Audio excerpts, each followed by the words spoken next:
뉴스 브리핑 시간입니다. 먼저 세제 개편안 관련 헤드라인입니다. 양도세 대주주 기준이 변경됐습니다. 양도세 대주주 기준 변경 내용이 제외된 세제 개편안이 확정됐습니다. 정부는 투자자 반발 여론이 거센 양도세 대주주 기준 10억 원으로 인하안을 심사숙고하고 있습니다. 여당에서도 현행 50억 원으로 유지하자는 취지의 의견을 정부에 전달하면서 기대감을 키우고 있지만 불확실성이 남아 시장에 부담을 줄 것으로 보입니다. 정부는 26일 오전 정부 서울청사에서 국무회의를 열고 2025년 세제 개편안을 의결했습니다. 개편안에는 배당소득 분리과세, 증권거래세율 환원 등이 담겼습니다. 배당소득 분리과세란 주식 배당으로 번 돈을 다른 소득과 합치지 않고 따로 떼어낸 뒤 세금을 매기는 방식입니다. 순이익의 40% 이상을 배당했거나 25% 수준이라도 직전 3년 평균에 비해 5% 이상 배당이 늘었다면 배당소득 분리과세 대상이 됩니다. 시장 내 뜨거운 감자였던 양도세 대주주 기준 변경은 제외됐습니다. 정부는 지난달 31일 발표한 세제 개편안을 통해 윤석열 정부에서 50억 원으로 올렸던 주식 양도소득세 관련 대주주 기준을 10억 원으로 다시 낮추는 내용을 담았습니다. 시장에서는 연말 양도세 회피 물량 속출에 따른 급락장을 우려하는 목소리가 나오고 있습니다.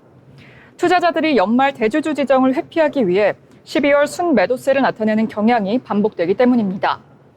배당소득 분리과세 최고세율 35%가 예상인 25%보다 높은 점도 실망을 키웠지만 양도세 기준 변경은 특히 투자자 반발을 산 대목이었습니다.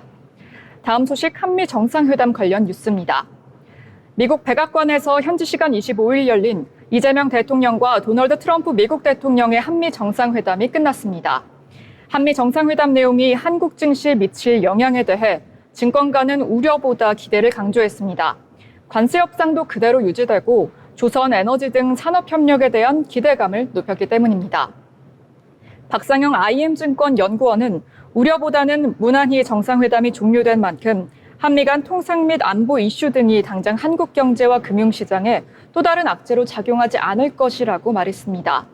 이어 한미 정상회담이 끝나면서 이제는 불확실성보다 펀더멘털에 대한 시장의 관심이 높아질 것으로 예상한다며 9월 연방공개시장위원회 FOMC까지 미 연준의 금리 인하 여부 및 금리 인하폭을 둘러싼 미국 경기 펀더멘털 이슈가 금융시장의 주된 관심사가 될 수 있을 것이라고 강조했습니다. 다음 뉴스 웨어로봇 로봇 관련 기사입니다. 최근 글로벌 산업 현장에서 현재 로봇 도입의 흐름이 휴머노이드보다는 웨어로블 로봇 쪽으로 빠르게 기울고 있습니다. 비용과 안전성, 그리고 현장 적합성 측면에서 즉각적인 활용이 가능한 웨어로블 로봇이 기업들의 선택을 받고 있기 때문입니다. 업계는 산업 로봇화의 발전 단계를 단순 노동 대체, 웨어로봇 로봇 확산, 웨어로블 휴머노이드 공존으로 보고 있습니다.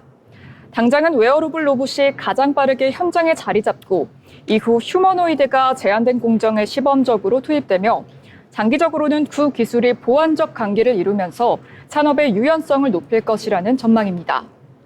최근 한국 산업계에 큰 영향을 미친 노란봉투법은 기업 입장에서 파업, 노동시간 조정 등으로 인한 생산 차질 리스크가 커질 수 있다는 우려가 나오고 있습니다.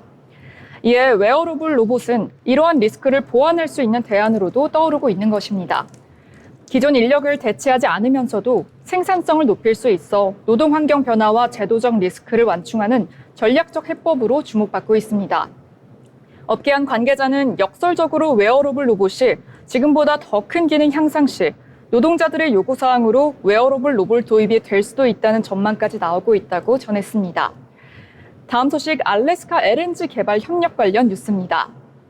한미 정상회담에서 알래스카 액화 천연가스 LNG 개발 협력이 언급되면서 간간주가 일제히 강세를 보였습니다. 전날 한미 정상회담에서 도널드 트럼프 미국 대통령은 한국은 석유, 석탄, 가스 등 많은 에너지를 보유하고 있으며 한국도 이를 필요할 것이라고 말했습니다. 특히 알래스카 LNG 프로젝트와 관련해선 알래스카 가스전에 대해 한국과 합작 회사를 추진하려 한다. 우리는 일본, 한국과 함께할 것이라고 말했습니다. 알래스카 LNG 프로젝트는 알래스카 북부 가스전에서 채굴한 LNG를 약 1,300km 길이의 가스관을 통해 알래스카 남부 앵커리지 인근으로 운송한 뒤 아시아 등지로 수출하는 사업입니다.